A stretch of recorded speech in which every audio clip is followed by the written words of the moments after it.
Guys, gals, and fellow gender non-conforming pals, welcome back. My legal name is C28, and the day has come. I got the final project complete with my lab partners, and ooh, stress. Yeah. Before we get into that, let's talk about lecture. So in lecture, we had a member of the career development department come by and explain a little bit about career development to us. I think this information is very good to pass on, so I will. So we had Tink Abraham come by, and Tink was very, very helpful. Gave us a lot of information about how career development actually operates, and it's quite cool. He is what's known as a, what is the name? Industry outreach representative. I don't know if representative is out there, but he's part of industry outreach, which essentially means he's talking to the employers. So the industry outreach personnel in career development will reach out to the recruiters, the people who are trying to get people to work for them and work for the company, and will figure out, okay, who do you need? Who do we have? And that's why it's said that, like, you're pretty much guaranteed a job out of Full Sail. You're not. Let me make it very clear. You're not guaranteed a job out of Full Sail, okay? You have to put some work into it, and a lot more than some. But Full Sail does an outstanding job building connections within the industry to assist. It's why I joke, we're not a scam, but we are kind of the Illuminati. Yes, because we have connections like everywhere. Any major production you see in Hollywood or like just pretty much anything, you're going to find Full Sail grads everywhere. Like everywhere. Sometimes 30%, 40%, maybe even 90% of your production is full of Full Sail grads, which is insane. 90 is probably too high, but I'd wager to say it goes upwards of like 40% of your crew is made of Full Sail grads, which is insane. That's how good we are. Now, of course, I can't speak for all departments because I'm just a recording arts student and just under halfway through the program as well. But yeah, career development does a good job. So a very important thing to keep in mind about how career development works is they don't have this colossal 1,000-person team. They're like less than 100.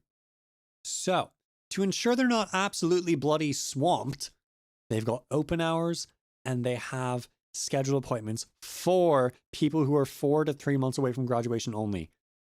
If you had everyone, they'd be absolutely swamped and they couldn't help anyone.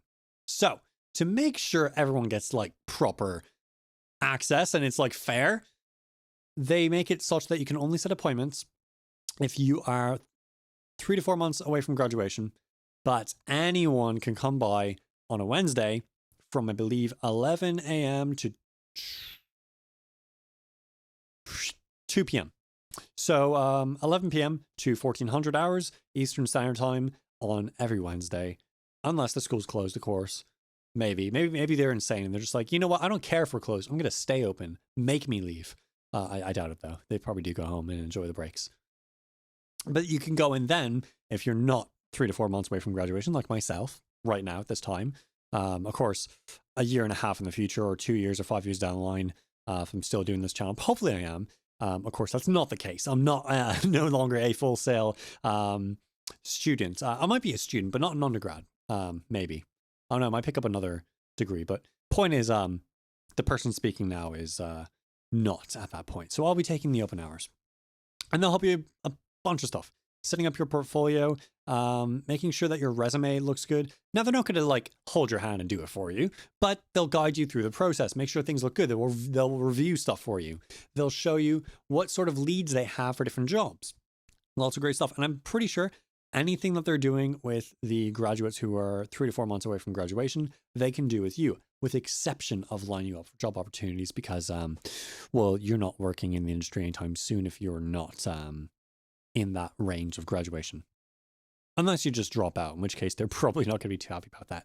And they probably won't give you leads if you just drop out of Full Sail. But good luck. I mean, if you do decide to do that, wouldn't recommend it. Well, recommend, continuing getting that degree. But, each to each their own. We all got our own circumstances. But yeah, I'm looking forward to it. I think I'll go there a lot more often. And things are probably gonna start going way uphill for me as in terms of career projections. Don't know where I'll work yet. Of course, it's still just dreaming for like sound design. But now I'm actually a lot more open into corporate AV or show production. Actually, I've joined the student event crew SEC at Full Sail, and I've signed up for an event Friday. I think the 6th of, I don't know if that's right, the 6th of April. I don't think that's right. No, I think it's late. I think it's like the 9th or something. I forget when it is. But Friday, when we're back in Full Sail, there's an event, a career outreach thing. I plan to be working that as whatever I get to work as. It'd be really cool to be able to shadow the A1, the primary audio person. But I was told by someone in the student event crew, it's possible I could just be the A1. There's not a whole lot of stuff to it that I haven't already learned. So that would be cool if I could just be the A1. Be like, whoa, yeah, I was A1 for this event. That's crazy. And now you might be like, what the hell is A1 again? A1, A2, A3, whatever, V1, V2, L1. Basically, they're like the ranking levels of how important you are in the structure of a certain thing, whether it's audio, video, lighting, etc. So A1's like the most important person in audio. That's like the person running all the stuff. So that'd be cool. But I think I'd still rather shadow the A1 for now until I'm like confident, like, okay, I got this. This is easy. Then go to be the A1. Be the A1. But another opportunity is just be stagehands. Just, you know, wrap cables, hand out mics, do basic setup stuffs, trusses, I guess. Yeah, not a whole lot of specific work, just like general. I mean, specific, of course, no matter what you're doing, like doing something specific, but nothing I can say I know what I'm doing at the time. Like, I know what I'm doing, but I don't know what I will be doing. You get it. Cool. Point is, definitely open to doing some live production, show pro stuff after Full Sail and during Full Sail. I will be. I think it'd be great to have that on my resume as, yeah, I worked these 35, these 72, these 180 events. One of the students in my class has worked over 90 events already. I was like, bro, you're goated. That's insane. And he's got like a bloody document to prove it all the days. I'm going to do that. That's a brilliant idea. That's a brilliant bloody idea. You should absolutely do that. All the work stuff, all the stuff you did, that is outstanding. So I think I'll be doing that too. And it ties into another thing that was said during this lecture, which is more of like a career development expo, more than like a lecture for the class. There was no class info. There was just career development info, which was good, great, loved it. It was be versatile and be open to being versatile. A lot of people are saying, I'm going to be this one thing. I'm just going to work this. I'm not going to work anything else. I don't want to be this. I don't want anything to do with this. Well, if you can get good at it and do the other thing, why not? Do it. Bloody do it. Especially if you're like single like me. You could just do it. Yeah. A full send. And I think I'll definitely be doing that. I plan to most certainly build my skills as a live audio professional. And if I can get to the point where I can just like call companies like, hey, oh, look, I'm an A1, I've worked this, and this. You're all right to take me on? Like, bet, sure. I could go anywhere in the world. To be mad. It's crazy. It doesn't even have to be my primary job. It pays really bloody well. So I could do that and do the stuff I want to do. Now, I might eventually get like lost in it and be like, whoa, this is actually really cool. And then be like, oh, actually, I do love Show Pro. And a lot of people with a recording arts degree do actually end up in the Show Pro environment. In fact, this little graphic here is showing what people do. So at the very top line, I'll see if I can throw this up on the screen as well. So the very top line, I'm just going to look at it now because it's been up there for some bit. But the top line there, of course, you see recording studio services. That is only 48.2%. Now that's the majority, which makes sense. They're doing the thing that the degree says you do, are doing the thing that the degree says you do.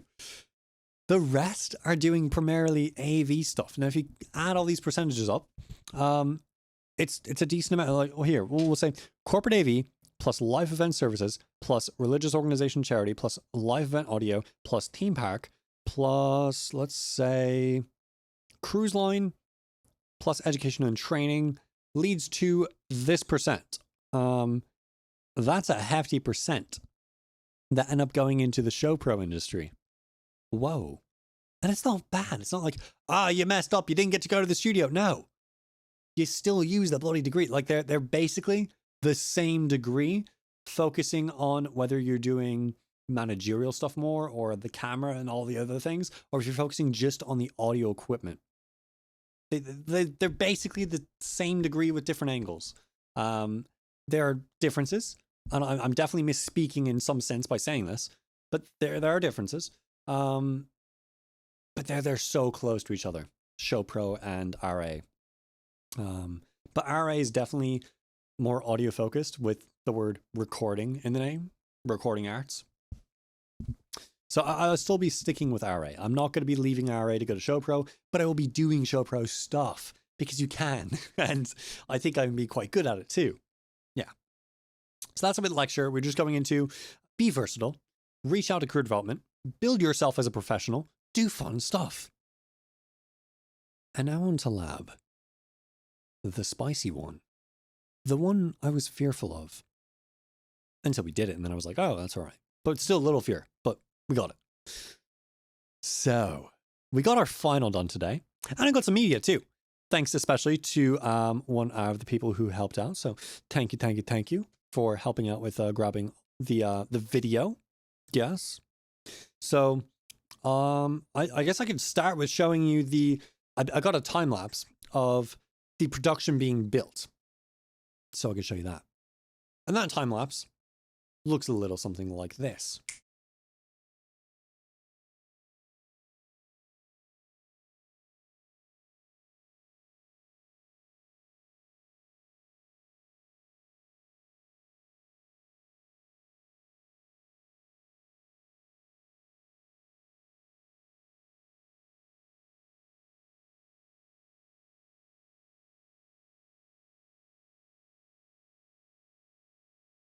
Now, you also in there had a bit of the event being run, but of course, no audio. So it's like, oh, you're not seeing much. Unless I put audio in there, but I probably didn't. We'll see. The next bit I have for you is some of the takes we did. So we did 3 takes with their own little quirks in them. So the first take, we had a slide issue where I was reading one of the slides on the teleprompter and then it went away. And then in my mind, I was like, oh, shit, what do I do?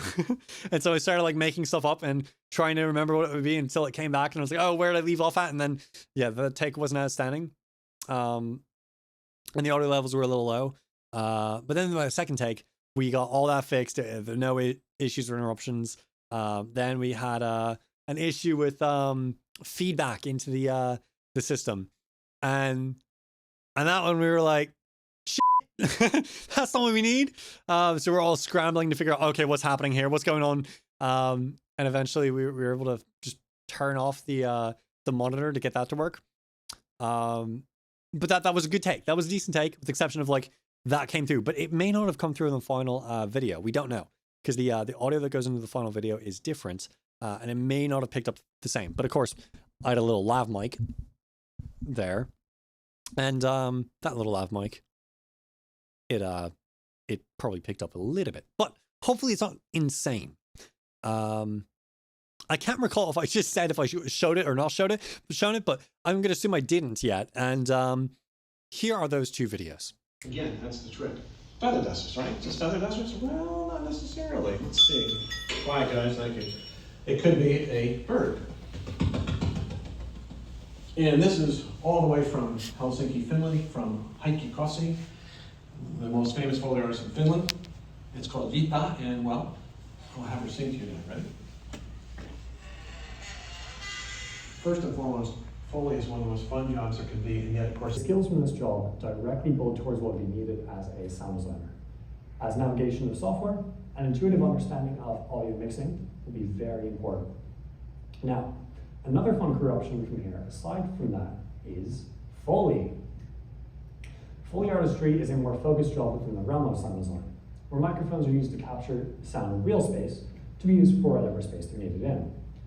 Key skills for Foley artistry include an understanding of how different microphones operate, an exceptional ear for detail, especially when picking what props to use, general creativity, and the ability to work well in a team. especially with the mixing engineer for a production. Although no formal degree is typically required, again, having a background in audio production, sound recording, or even studying in a film school can provide a significant advantage. Practical experience is crucial. Starting with internships or shadowing an experienced Foley artist can be incredibly beneficial. So fun little stuff, get to see like what the production looks like, seeing it actually in action now. We've done that a few times. We've gone through and done the whole setup a few times, but never really got recordings of it because we're busy. Yeah, I get media where I can, but of course, you see whenever I'm taking media, taking footage, people are working and I'm not. That doesn't look good. I don't want to be like that one person who's just not doing anything because I'm getting video. So no, I tend to work and not get media for you. But today, appreciate it, Fatima. Got some footage for us. Thank you. And I got my own footage, of course, with the time lapse. I don't think I will get access to that video until tomorrow. We'll see. It might be posted today. It might be posted now, to be honest. If it is available, if it is, I'm gonna post it as a how do I want to do this? I'm not gonna post it in this video, but I will if you feel so obliged, and I do have the link indeed, you can follow this link here on the bottom of the screen to get there. Oh. Okay, noted. The text just told me, as you can plainly read, that that's a terrible idea and that you would not be able to follow the link from there and it'd be easier to put it in the description. So that's what we'll do. Good job, text. You can go away now. Yes, we're going to put it in the description instead. So in the description of the this video, you'll see the video link once it's posted. And I'll also post, again, my portfolio page where you can check out different stuff about me and check out stuff like I've done and whatnot. So that's cool. And you'll see the full sale projects I've worked on in the past. But that's it. I think that's all for that. I'm very excited to see Project Portfolio 3, what that has to offer. That's not my next class. My next class is mixing techniques. So that'll be diving into Pro Tools again. Very, very fun. For some. I think I'm neutral to Pro Tools now. I was initially like, oh, I don't like it. It's new and scary. But now I'm a little bit more open to using it. I'm like, okay, that's not too bad. It's got some fun things I like in it. But I want to get to the point where I am so comfortable with Pro Tools that I start making my own stuff on it. We'll see. I might do a tiny little EP where it's just Pro Tools stuff. Maybe it just goes on YouTube. Maybe it goes to my discography. We'll see. We'll see. Oh, hi, Ma. Hopefully that doesn't interrupt the video. It does not. All right. Hey, I'm going to do something terrible that you should never do. I'm going to hang up on Ma. I'm so sorry, Ma. I'm so sorry. I will ring you back afterward. No need for that to be bloopers. We can just keep that in the video. Anyway, that does it for the full set stuff. Let's go to the C28 content. And the C28 content is I got OBS running and working. Now, you may have seen the live mixing video I posted, I think like, what was it, yesterday? Something like that. And there was that audio issue, the feedback. I'm going to try to fix that. I think it was somehow my microphone from the MacBook Pro was picking up something, or it was just active. It shouldn't have been. I don't know if that was Logic. I don't know if that was OBS. But it's picking up two audio signals that it shouldn't have of my voice. So it definitely is picking up the interface, which is nice. That's good. But I don't want to pick up the other thing. I'll try to fix that, and future videos will be better. But control voltages, you can expect a lot more content in the future in regards to the behind the scenes stuff on what's happening at C28 Music. And I think I'd like to post some behind the mix episodes for everyone else as well, but I'll do more private videos when I go more in depth with my process. Just, when you support the channel, I'll support you even further. I'll go out of my way. I'll like make these live videos. You can ask questions on them. But I think that's what I'll do. You know what? That's a great idea. Here's how I'll do it. This is a great way to do it.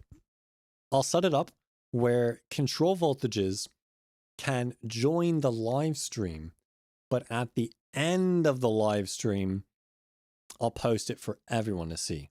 So that way, control voltages, you get fun perks. You don't feel like you're getting, like, I don't want to say scammed, but like you're not getting proper accommodations for being a control voltage. You're getting like some fun stuff other than the Discord and early access to videos. You'll get like those behind the scenes content pieces that I always talk about. You'll get them. You'll get more of them, not just shorts. We'll definitely try to make more of those. We being me, of course. Maybe the C28 Music production team becomes more than one, and that'd be cool. But right now, it's just me. But I think that about does it. So if you enjoyed today's content, you can, of course, subscribe. And YouTube will happily give you more content like this from myself and other creators as well. How about that? And like I said just like a few seconds ago, if you super enjoyed the content, you can join. The little blue button after the white, sometimes gray, then turns like yellow for a second, that subscribe button. The blue button, join, lets you get the rank of control voltage, where you get to see behind the scenes content, get early access to videos, and access to the Discord as well. We all chat, shoot the shit. It's nice. So if you feel so obliged, I'd encourage you to join, become a control voltage. Welcome to the team. And of course, I hope you all take care of yourselves. God be with you. And goodbye, YouTube. Oh my goodness, so much stuff. Wow.